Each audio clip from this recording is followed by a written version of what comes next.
Thank you, Nadine, and thank you, Senator Tillis, and also Co-Chairman Coons for both having this event and for inviting me to speak at this panel, this very important panel.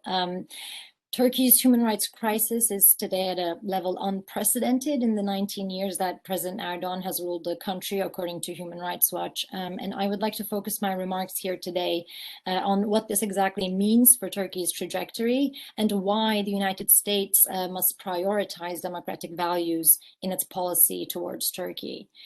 Erdoğan's blatant disregard for basic human rights is an alarming threat to Turkey's social and political stability.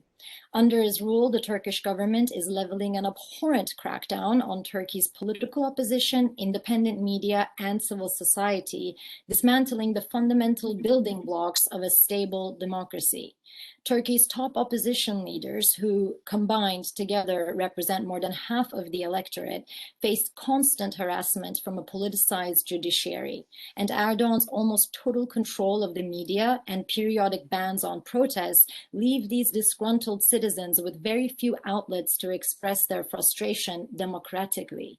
In a country that is as polarized along ethnic, religious, and political lines as Turkey, this is a recipe for social upheaval and civil strife. The most urgent issue, I would say, that could trigger such unrest is the government's effort to shut down the HDP, which is Turkey's second largest opposition party. For years now, authorities have been jailing the party's duly elected lawmakers and mayors without just cause or due process, in effect disenfranchising millions of voters. Critically, a majority of the HDP's voters are Kurds, Turkey's largest ethnic minority, and for the last 40 years, Turkey has been engaged in a deadly war with Kurdish militants, a war that bitterly divides Turkish and Kurdish citizens. And Erdoğan's assaults on the HDP only fuel this polarization and severely damage prospects for peace. Another top concern for Washington, I believe, is Turkey's disregard for the rule of law at home and abroad.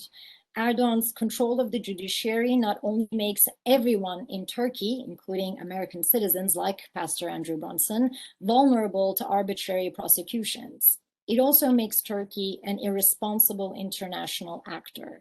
Today, Erdoğan's Turkey is only second to Putin's Russia in the number of cases it faces, for example, before the European Court of Human Rights. And despite Turkey's legal obligation to follow these court's decisions, it has been refusing to implement them, most prominently by failing to release this high-profile political detainee, civil society leader Osman Kavala, as Nadine mentioned, for now nearly 2 years. This is by no means the only example. Erdoğan is leading Turkey to undermine key multilateral institutions that are designed to uphold a rules-based international order. And it's no coincidence that Turkey recently forced its NATO allies to water down a crucial joint statement condemning Belarusian dictator Lukashenko after he brazenly kidnapped a 26-year-old dissident from a Ryanair flight. What I'm trying to say here is that Erdoğan's authoritarianism is not just a domestic issue. It is fundamentally changing Turkey's global orientation. The Turkish Republic has never been a full-fledged democracy, but for decades, it saw itself as part of a Western club of democracies and strived to be a responsible member of the international community. These features played a central role in turning Turkey into a US ally and remain a top reason why NATO still has a vested interest in keeping Turkey in its orbit. But the more Erdoğan moves Turkey away from democratic values, the more Turkey undermines the alliance's core objectives. And for all these reasons, it is vital for Washington to make the promotion of human rights and democracy in Turkey a top priority.